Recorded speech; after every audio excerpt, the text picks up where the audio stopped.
Audio Jungle. बाद में डालो चलो किशोर लेके जाओ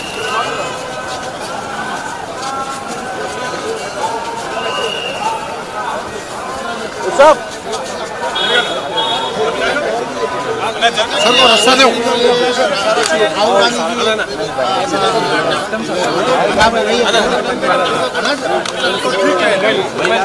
तेलंगाना निर्माण कर नहीं पाया। कांग्रेस की नेतृत्व में राहुल गांधी की अगुवाई में उत्तम रेड्डी कैप्टन उत्तम रेड्डी जो प्रेसिडेंट हमारा कांग्रेस की है उनके अगुवाई में तेलंगाना में बंगाल तेलंगाना करने के लिए लोगों को हम निवेदन करें।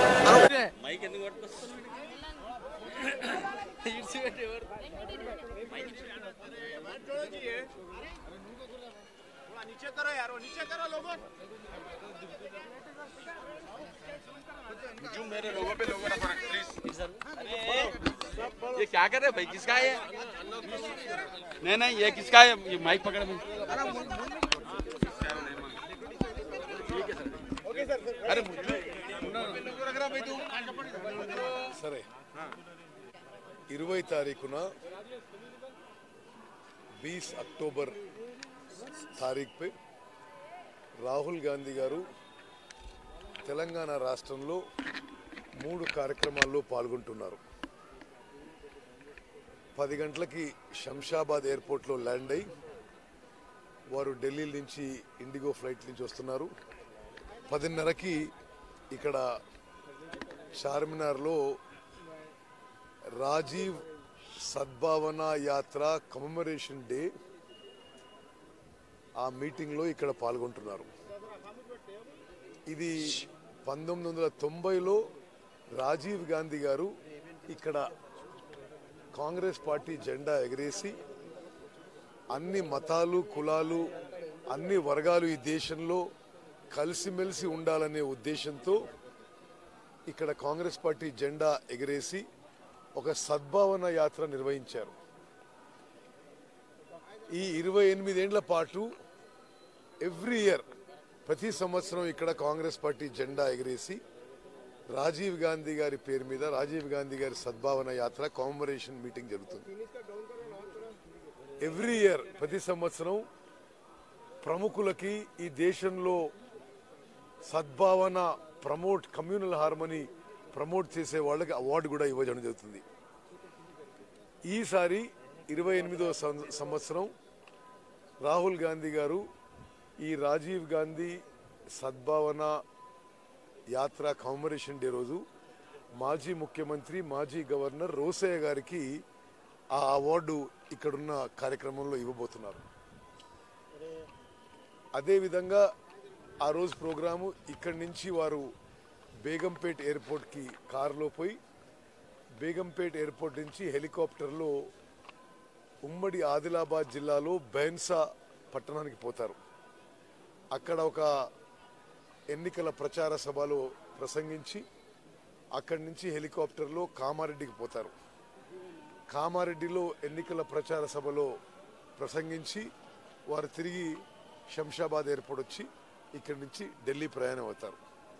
ఇది రాహుల్ గాంధీ గారి ప్రోగ్రాం 20 తారీఖున తెలంగాణ ప్రజలందరూ కాంగ్రెస్ కార్యకర్తలందరూ రాహుల్ గాంధీ గారి అన్ని కార్యక్రమాలు విజయవంతం చేయాలని చెప్పి నేను సవినయంగా విజ్ఞప్తి చేస్తున్నాను.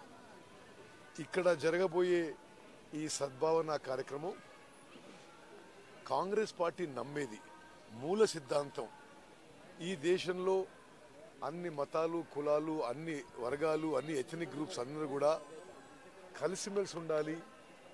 మంచి భావనతో, మంచి హార్మనీతో, మంచి కమ్యూనల్ హార్మనీతో అందరూ కలిసిమెలిసి ఉండాలి. ఆ విధంగానే దేశం ముందుకు పోతుందని చెప్పి కాంగ్రెస్ పార్టీ భావన. ఆ భావన మరింత పెంపొందించడానికి రాహుల్ గాంధీ గారు ఈసారి ఇక్కడ ప్రోగ్రాంలో పార్టిసిపేట్ అవుతున్నారు. దీనికి వ్యతిరేకంగా నరేంద్ర మోదీ గారు బీజేపీ ఈ దేశాన్ని విభజించి పాలించడానికి డివిజివ్ పాలిటిక్స్ చేస్తూ మైనారిటీస్ని టార్గెట్ చేస్తున్న విషయం మొత్తం భారతదేశంలో గమనిస్తున్నారు. ఆ నరేంద్ర మోదీ గారి ఈ డివిజివ్ పాలిటిక్స్, కమ్యూనల్ పాలిటిక్స్కి కేసీఆర్ మద్దతు పలుకుతున్నాడు. మీకు అనేక ఉదాహరణలు ఉన్నాయి. బీజేపీకి కేసీఆర్, టీఆర్ఎస్ డైరెక్ట్గా మద్దతు పలికేవి. ప్రెసిడెంట్ ఆఫ్ ఇండియా ఎలక్షన్స్లో టీఆర్ఎస్ బీజేపీకి ఓటేసింది. వైస్ ప్రెసిడెంట్ ఆఫ్ ఇండియా ఎలక్షన్స్లో టీఆర్ఎస్ బీజేపీకి ఓటేసింది. రాజ్యసభ డిప్యూటీ చైర్మన్ ఎన్నికల్లో టీఆర్ఎస్ బీజేపీకి ఓటేసింది. డిమానిటైజేషన్, జీఎస్టీలో ప్రజలకు ఎంత ఇబ్బంది పడుతున్నా టీఆర్ఎస్ బీజేపీకి మద్దతు పలికింది. పార్లమెంట్లో నో కాన్ఫిడెన్స్ మోషన్లో కూడా టీఆర్ఎస్ బీజేపీకి మద్దతు పలికింది. ఈ విధంగా కేసీఆర్ ఒక నరేంద్ర మోదీ గారికి చెంచాగా, ఒక ఏజెంట్గా పనిచేస్తున్నాడు. అదేవిధంగా आप लोग सब नोट कर लीजिए कि इलेक्शंस आगे इसलिए लाए गए क्योंकि माइनॉरिटीज की फिर धोखा देने के लिए, क्योंकि केसीआर चाहता है कि वो पार्लियामेंट इलेक्शंस में बीजेपी के साथ, नरेंद्र मोदी के साथ चले. इसलिए वो इलेक्शंस आगे ले आके अब इस इलेक्शंस में उन्होंने ही अनाउंस किया था 6 सितंबर को हम एमआईएम के साथ जाएंगे और एमआईएम भी केसीआर को सीएम बनाने का जो उनकी कोशिश है वो लगे रहे हैं.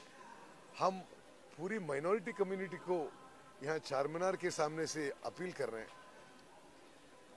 ओवैसी साहब को समझाना पड़ेगा क्यों केसीआर को सपोर्ट कर रहे हैं. क्या इसलिए कि केसीआर ने बीजेपी को प्रेसिडेंट ऑफ इंडिया में वोट दिया था?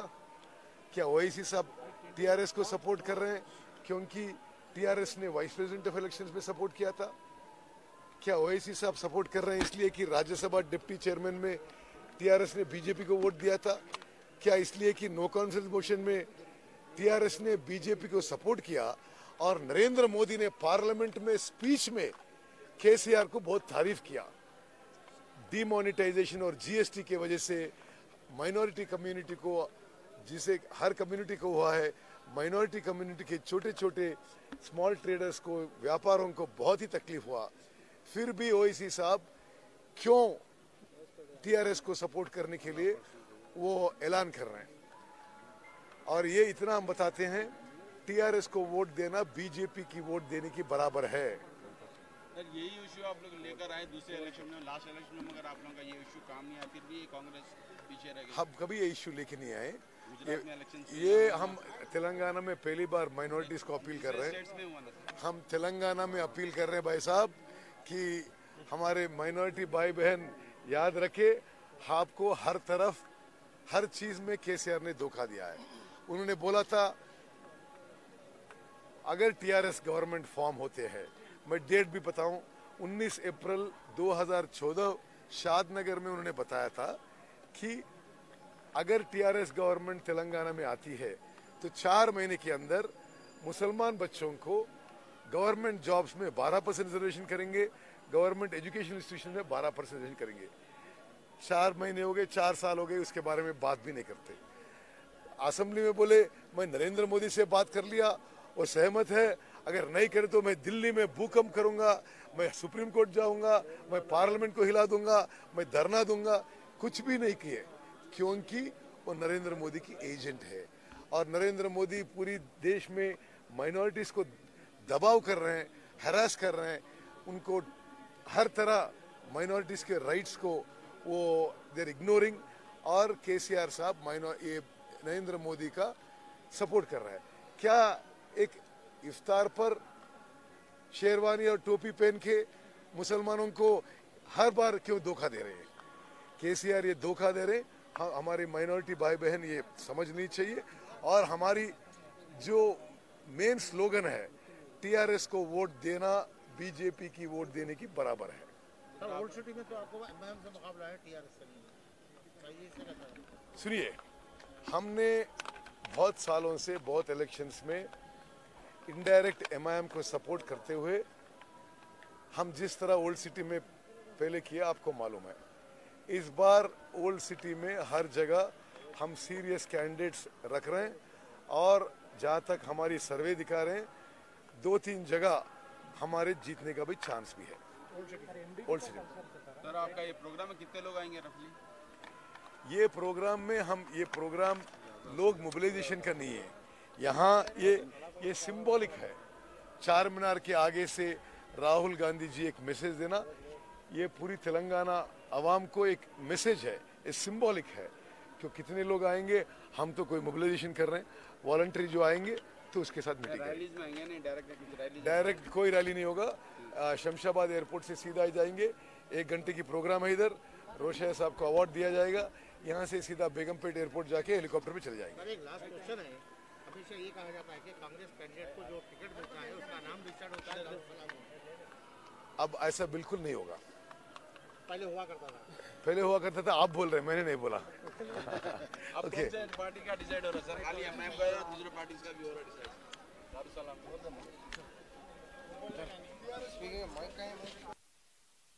కామెంట్ చేయండి. ఎప్పటికప్పుడు మా వీడియోస్ చూడాలంటే సబ్స్క్రైబ్ చేసుకోండి.